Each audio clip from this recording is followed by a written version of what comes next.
Buongiorno a tutti. Innanzitutto vorrei ringraziare Donatella Calabi che mi ha offerto l'opportunità di fare questa breve relazione che per la prima volta tenta di mettere insieme le ricerche che ho condotto in questi ultimi anni sulla committenza ebraica tra 8 e 900. Infatti io non mi sono mai occupata in modo specifico della città Giardino, ma al contrario vi offro un punto di vista eccentrico dal punto di vista delle fonti e anche dei riferimenti, legato proprio alla committenza e nello specifico quella ebraica veneziana. Il primo riferimento, che in realtà traccia una linea di continuità lunga quasi un secolo, è quello offerto dalla famiglia Treves dei Bonfili. I Treves sono stati sin dal Regno Italico sotto Napoleone, sotto il quale hanno tentato di ottenere il Porto Franco e sono riusciti ad ottenerlo per ridonare a Venezia e al suo porto una centralità sul territorio, coloro che hanno in qualche modo guidato e messo i capitali per una serie di iniziative che sono state determinanti per traghettare Venezia nella modernità e nel Novecento. E dopo l'impresa del Porto Franco, che si è riconfermata sotto l'Austria, i Treves sono stati all'interno della Camera di Commercio coloro che hanno richiesto a Giuseppe Iapelli il piano per il porto, che doveva integrare il porto marittimo al porto fluviale, la richiesta di progettare quello che doveva essere il porto sul canale della Giudecca e che non è mai stato realizzato. Come gli appelli è stato per i Treves nell'Ottocento, Coincagli lo è in un qualche modo per il Novecento. Sono sempre figure che fanno in qualche modo capo a questa committenza, questa lobby molto facoltosa che dà un impulso finanziario straordinario alla città. L'impresa per il piano di fattibilità della ferrovia tra Venezia e Milano, che produce il ponte ferroviario, il primo ponte translagunare della metà del 1800, è proprio finanziato da Giacomo Treves dei Bonfili, che è il nonno, non a caso, di Alberto Treves dei Bonfili, il quale si fa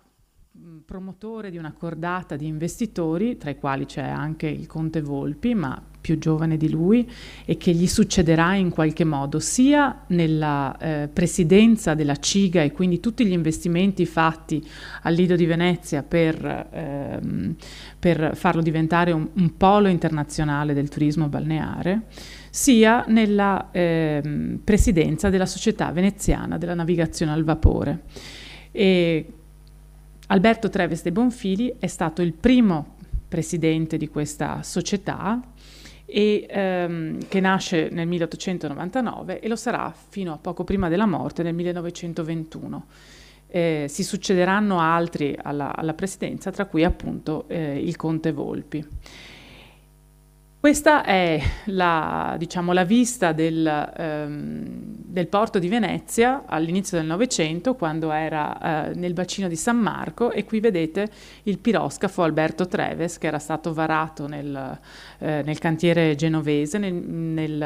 proprio nel 1900. Questo piroscafo è stato affondato al largo degli Stati Uniti nel 1918. Alcune altre immagini che vengono dal fondo Sullam, che sarà l'altro approfondimento che mette insieme questa ricerca trasversale all'interno della committenza ebraica veneziana, che mostrano appunto i vascelli ormeggiati nel porto. Una vista dalla riva degli Schiavoni con questo, si vedono poco, ma penso che possiate riconoscerli, con tutte le alberature delle navi lungo la linea dell'orizzonte che fanno vedere quanto fosse ormai già a quest'epoca molto densa la situazione della navigazione nel bacino di San Marco, e situazione per la quale andava cercata una soluzione, e vedremo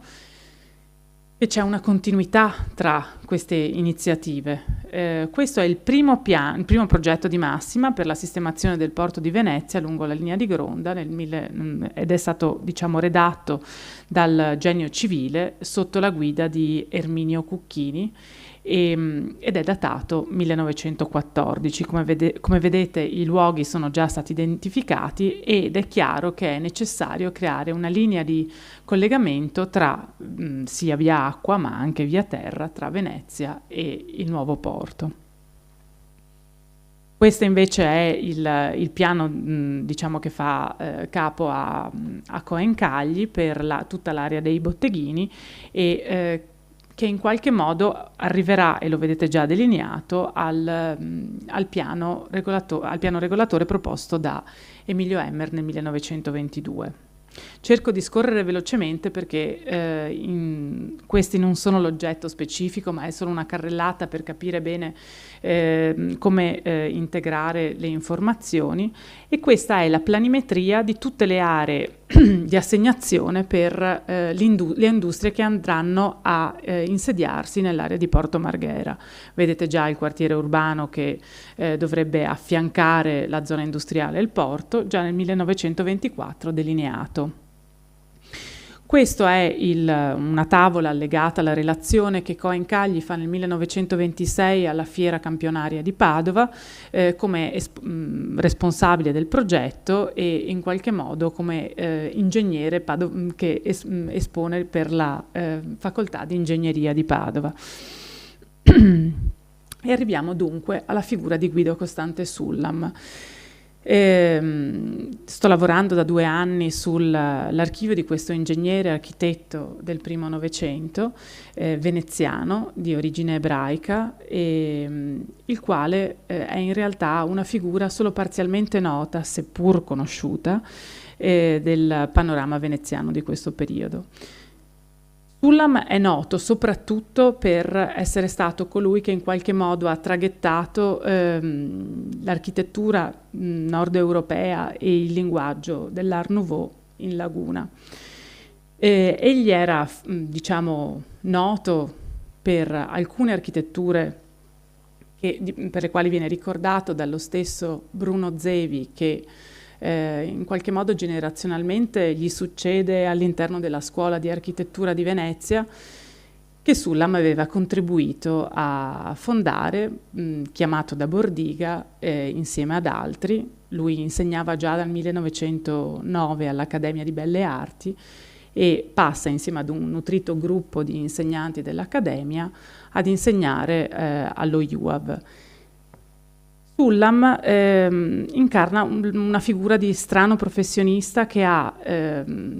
diversissimi ruoli sul territorio. Dal punto di vista professionale, diciamo che la sua carriera è molto legata alla committenza proprio delle grandi famiglie ebraiche veneziane e in qualche modo, seppur continui a lavorare anche nei decenni successivi,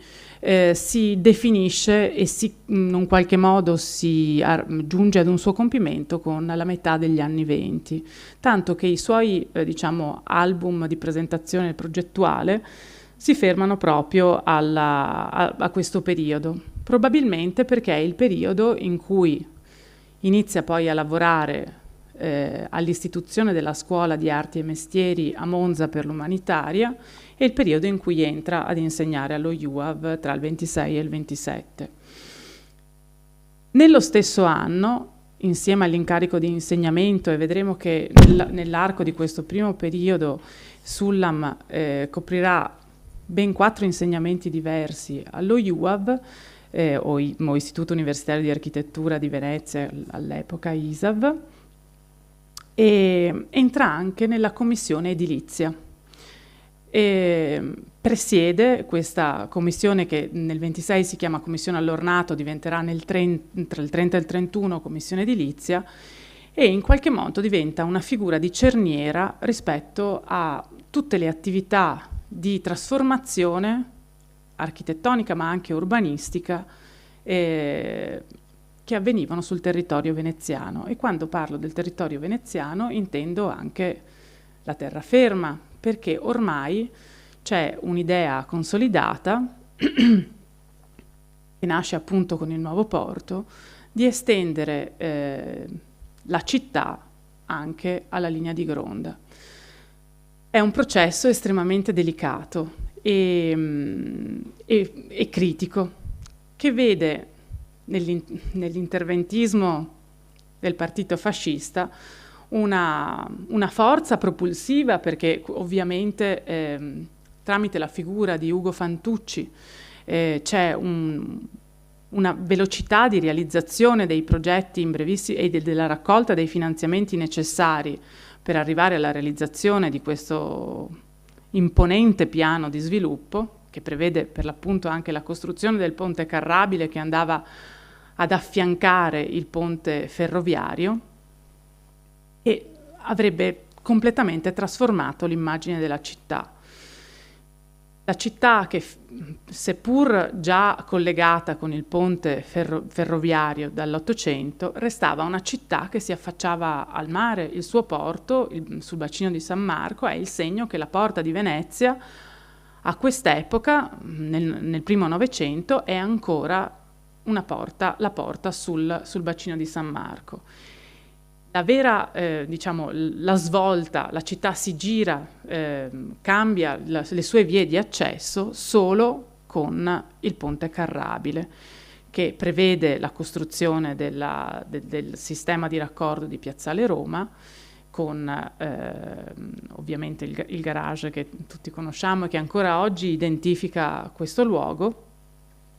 e soprattutto con il collegamento viario con la terraferma. Sullam era conosciuto per alcune opere di architettura in stile Liberty, 2 villini al Lido di Venezia, il Montplaisir e il villino Tea, opere nelle quali che vengono realizzate sin dal 1904 con l'uso del cemento armato. Alcuni edifici, di cui vi porto solo questo esempio, di una certa anche importanza, come il palazzo al Ponte Goldoni, nella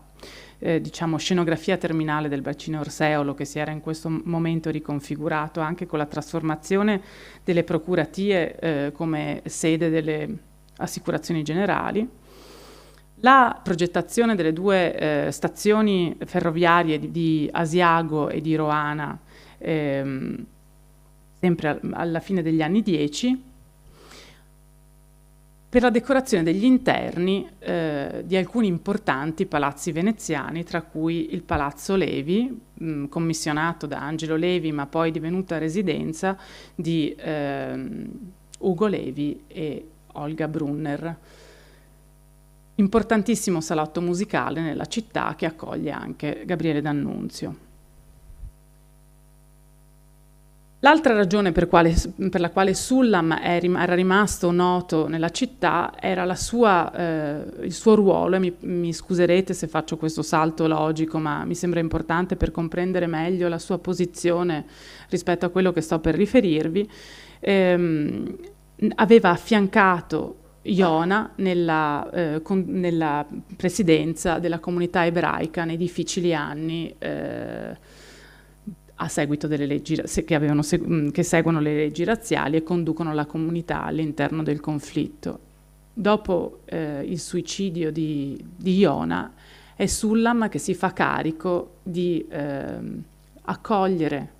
i rotoli della Torah quando vengono riconsegnati al ghetto di Venezia. Il ghetto si rianima, ritorna ad essere un luogo vitale da questo momento, perché le sue sinagoghe possono tornare a funzionare nel 1945, e lo vedete qui che accompagna l'ufficiale dell'esercito britannico per ricollocare all'interno della sinagoga i rotoli della Torah. Vi mostro queste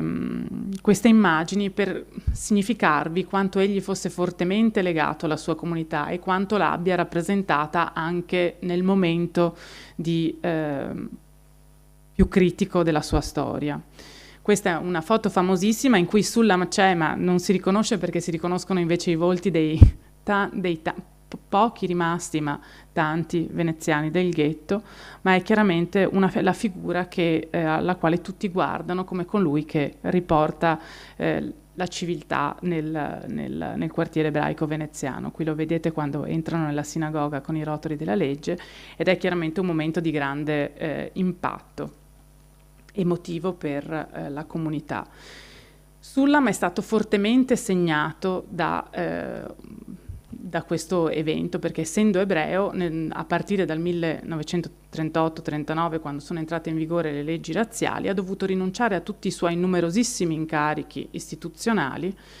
e nascondersi in una soffitta, come altri hanno fatto, da alcuni amici meno fortunati che lo hanno tenuto nascosto, per poter riuscire solamente dopo la fine del conflitto. Ovviamente questa cosa, per un uomo che aveva dedicato tutta la vita al suo lavoro, è stato un momento di terribile rinuncia, anche per la lotta che aveva fatto per tenere fermi alcuni punti fondamentali durante il processo di trasformazione della città. Quando rientrerà nel 1945, il sindaco lo rivorrà alla commissione edilizia. Glielo chiede nel luglio del 1945, lui nell'ottobre dice: è troppo doloroso, non posso ritornare ad occupare il ruolo che è stato lo scopo della mia vita, e questo è un ruolo che è totalmente inedito del suo lavoro, perché in qualche modo non è passato diciamo negli studi come informazione di cui tenere conto, ed è veramente incredibile nelle sue carte come fosse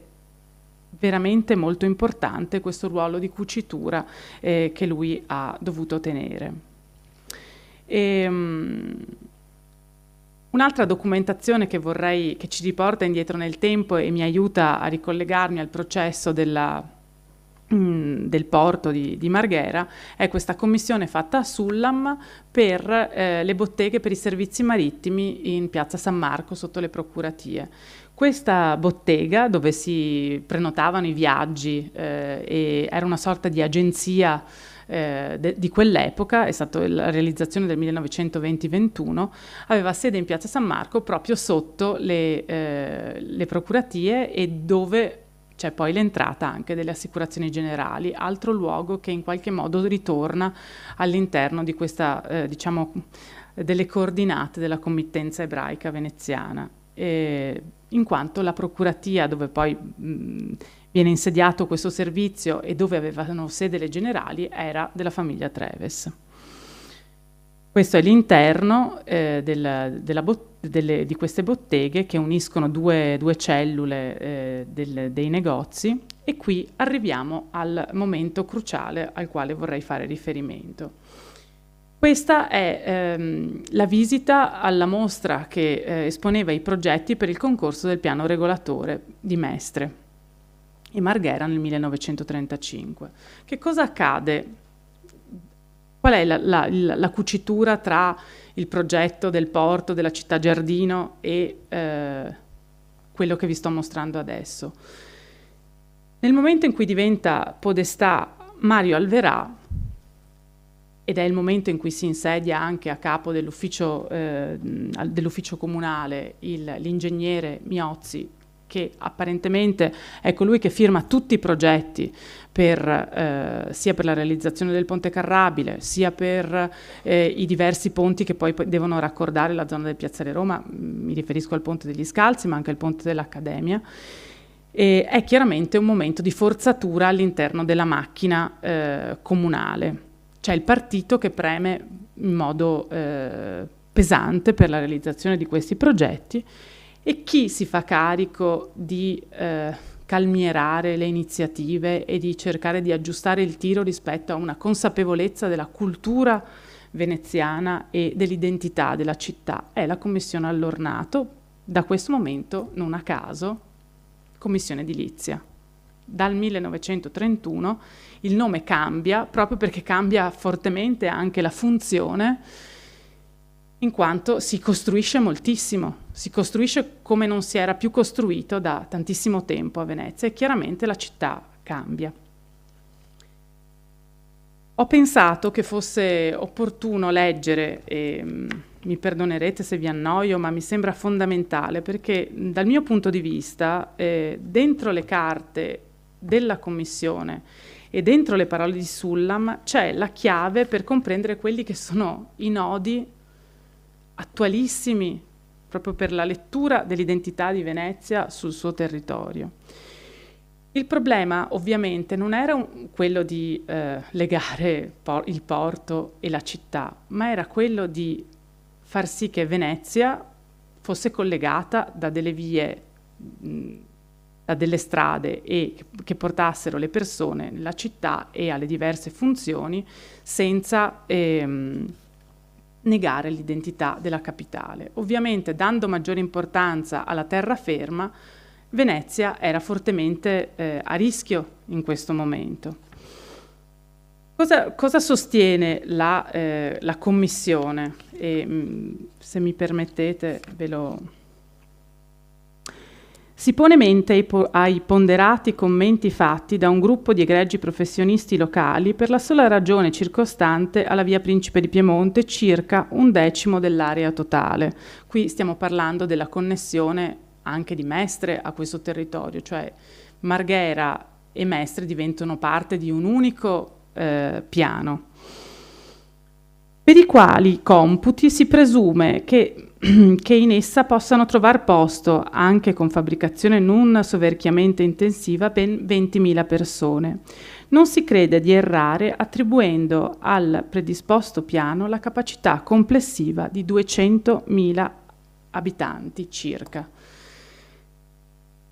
A questa epoca, e siamo all'inizio degli anni 30, riescono a fare una previsione che un piano di costruzione intensiva come quello che proponeva l'ufficio comunale diretto dall'ingegnere Miozzi, se non fosse stato calmierato e ben ponderato, avrebbe portato quell'area, cioè l'area di Mestre, ha una capacità abitativa di circa 200.000 abitanti, che è oggi esattamente più o meno quello a cui siamo arrivati. Che cosa dicono? Quali sono i rischi che può comportare questo fatto? Il flusso dei traffici dal nuovo centro e dal vicino porto troverebbe immense larghe ragioni di attrazione, di sosta, di svolgimento di affari, di vita e di investimenti. Ciò addurrebbe solo chi fosse condotto alla vecchia città dall'amore dell'arte o da vana curiosità o alla ricerca di risanamento e ristoro nel vicino mare. Scarsa quota nel totale dei passanti, spinta da ragioni non così imperative come quelle che sorgono dalle necessità di vita. Capiscono già in questo momento che svuotare la città delle funzioni, travasandole nel nuovo luogo di sviluppo, avrebbe portato Venezia ad essere un luogo puramente estetico e di totale disinteresse per la vita quotidiana, che è effettivamente quello a cui siamo arrivati oggi. Questa commissione ha chiaramente un difficilissimo compito, perché non può in nessun modo, non vuole e non può frenare il processo di sviluppo e di modernità, però nello stesso tempo vuole riagganciare a dei principi di conduzione tutta l'operazione, che devono tenere salvo l'obiettivo che tutto questo doveva riportare Venezia alla centralità del suo territorio. Sarebbe una pretesa riuscire a chiudere il cerchio, ma mi piace credere che studiando questi episodi del passato, delle carte dimenticate, perché Sullam ha donato il suo archivio nel 1949 per lascito testamentario al Museo Correr e per tantissimi anni è rimasto inaccessibile. Lo abbiamo ordinato nell'occasione di questa ricerca, si è rimesso ordine per far sì che possa essere finalmente studiato. Io sono convinta che all'interno di questo fondo, che è un fondo il maggiore tra i fondi degli architetti che sono giunti al Museo Correr nel Novecento, insieme a Narduzzi e ad altri, siano molte delle diciamo, linee guida che possono spiegare il processo di modernizzazione della città, ma anche le cause di quella che è stata, non la voglio chiamare la sua fine, ma la sua attuale condizione estremamente critica, nella speranza che studiando queste carte possano emergere nuove argomentazioni per illuminare chi invece governa sul territorio, a differenza di chi semplicemente lo analizza. Grazie.